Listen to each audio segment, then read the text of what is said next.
The Picatrix, the mysterious Picatrix. Is it Arabic magic? Is it Saturn worship?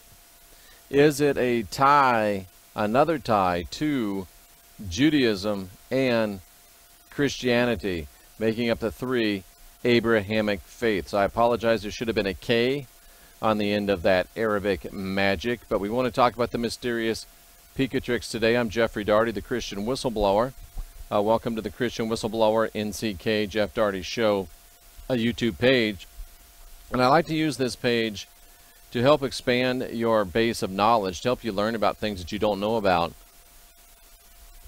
and to help you talk about some things that you may not hear anyone else talk about. And this was again a suggestion from one of our great subscribers. Let's get to 5,000 today. I mean, just pour it on. Tell everybody you know. Hey, come on. Subscribe to this guy. He talks some interesting stuff. So the Picatrix is Arabic magic. It ties in with Saturn worship. It shows another tie back to the Abrahamic faiths of Christianity and Judaism. And it's very, very interesting. Now, we try to do a studious look at things, and we also try to do an informative and an educational and even an entertaining look at things. So we're going to try to follow that lead as we do. This is, in the background you see, is an original representation of the Picatrix. This is what it looked like. Of course, it's written in Arabic. It is an Arabic document. And it's somewhat analogous to Hermeticism in the West and Jewish Kabbalistic magic in the Near East. So let's take a look at it. And again, I like to look at it from a scholarly point of view. So let's take a look at what Wikipedia has to say about it. Like the Encyclopedia Britannica, a lot of information. That's why we milk a lot of cows and we make our own butter. So the Picatrix is the name used today. It's not the original name. It's a name used today. It's a 400-page book of magic and astrology. And it was written under the original Arabic title of Gayat al-Hakim. And most people say it was written in the 11th century. Some say it's down around the 10th century. The literal translation into English of the title Gayat al-Hakim would be the aim of the sage or the goal of the wise. And when you're thinking about having an aim of a sage, having the goal of the wise, that makes sense. It's something that you should at least take a look at, I think. And the work was translated into Spanish, and then it was translated into Latin during the 13th century, and the Latin's where we get Picatrix from. Latin is Picatrix is a Latin word, and history is written by the winners, and in this particular case, the Catholic Latins were winners, at least for a while, and they wrote, and the name Picatrix is what stuck to it.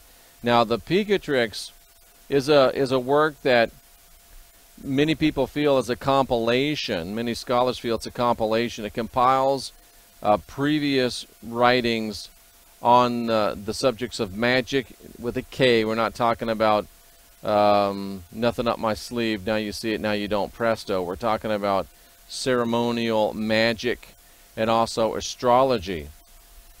And one person says it is a handbook of talismanic magic. That's Francis Yates, Giordano Bruno, and the Hermetic tradition. So it really is analogous to the Hermetic tradition in the West, which is associated with, Aleister Crowley, with the OTO, with the Rosicrucians, and to some extent with Freemasonry as well.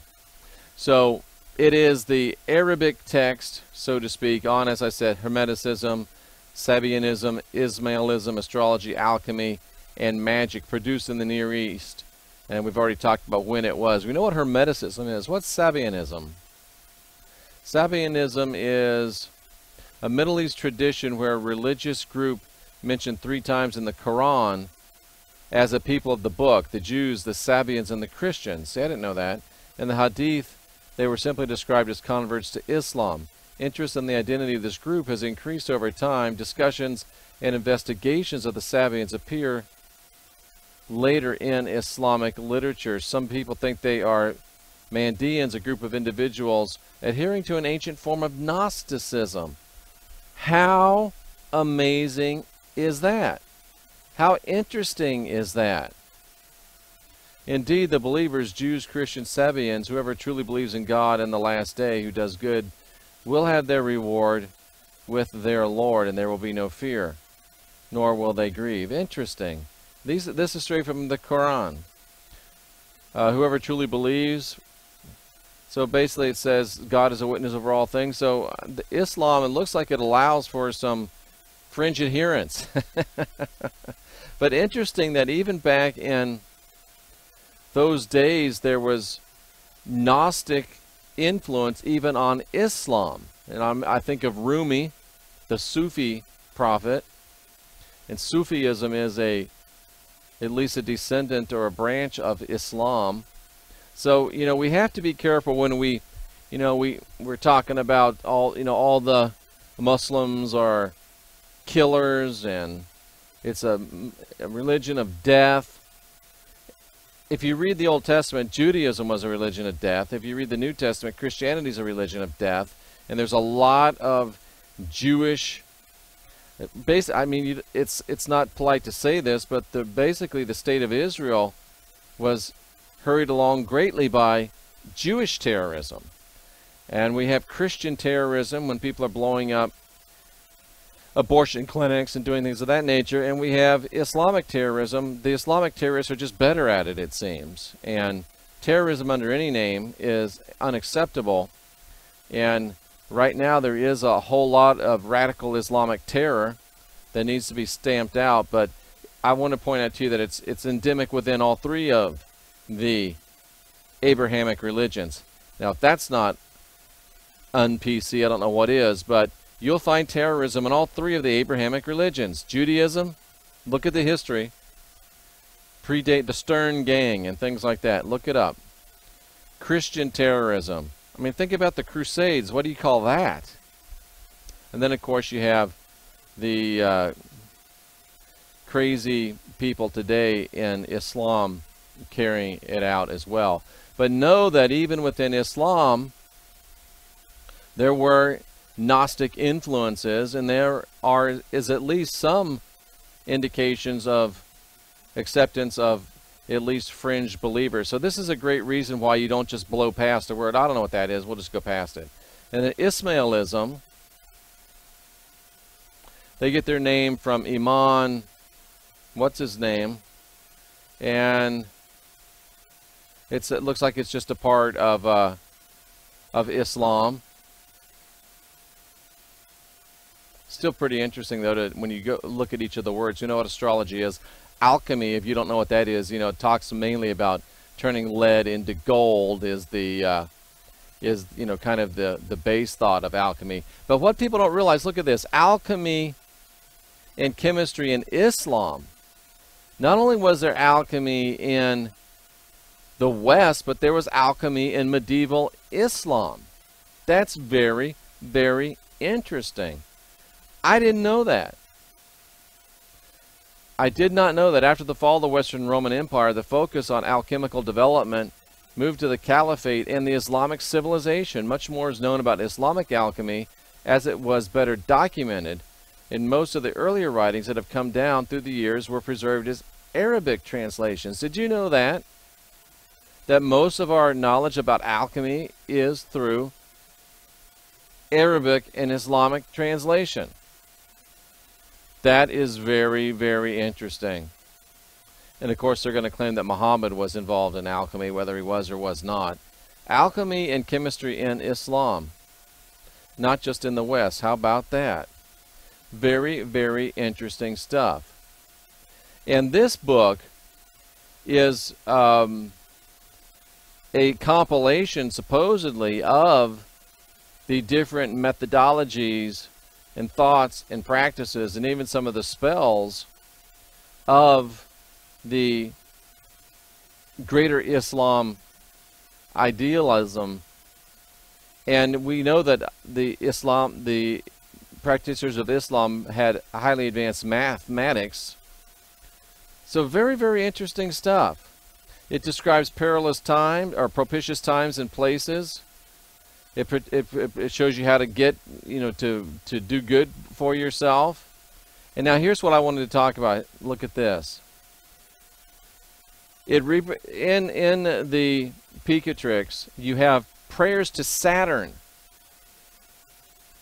The accent and even the very terms of a Greek astrological prayer to Kronos.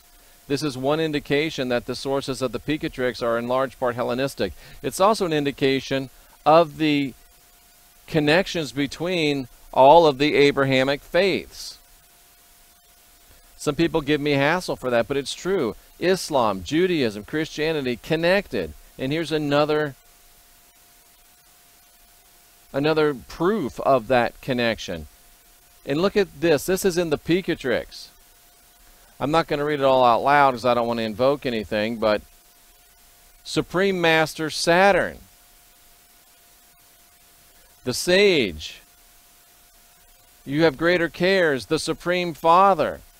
So they're worshiping Saturn even as Judaism and Christianity. They're talking about one God. Is that Saturn?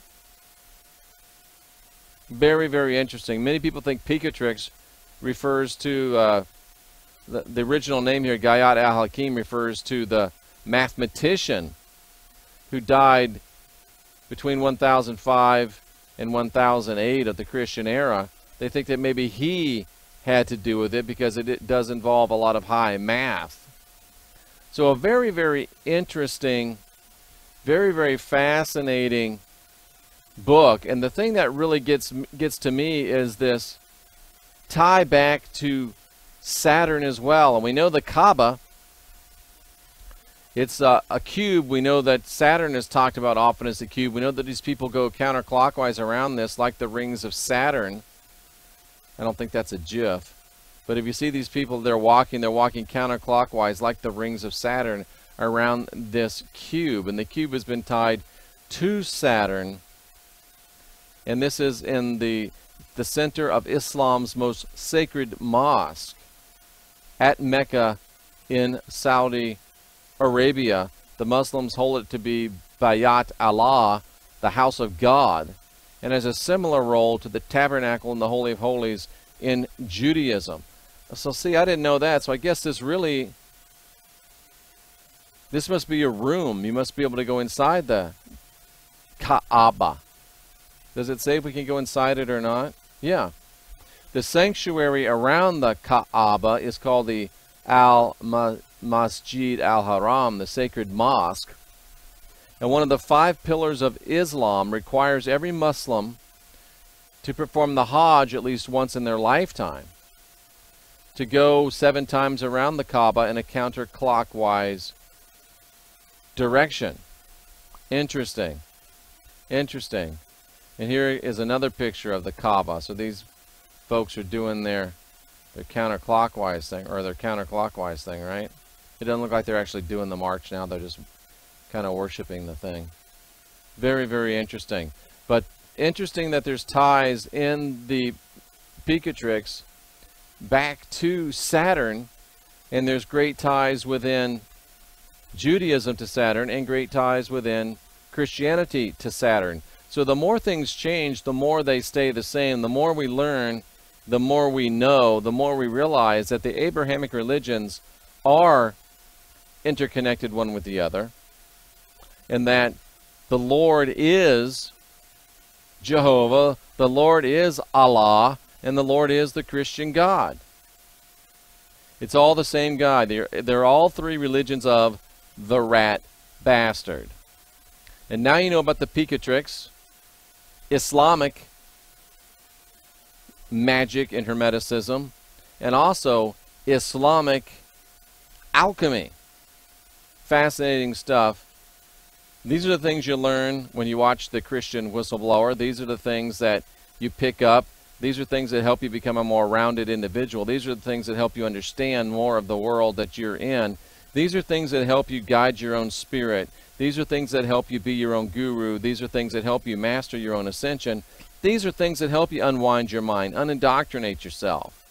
And knowing these things, understanding these things, helps you be excellent to each other.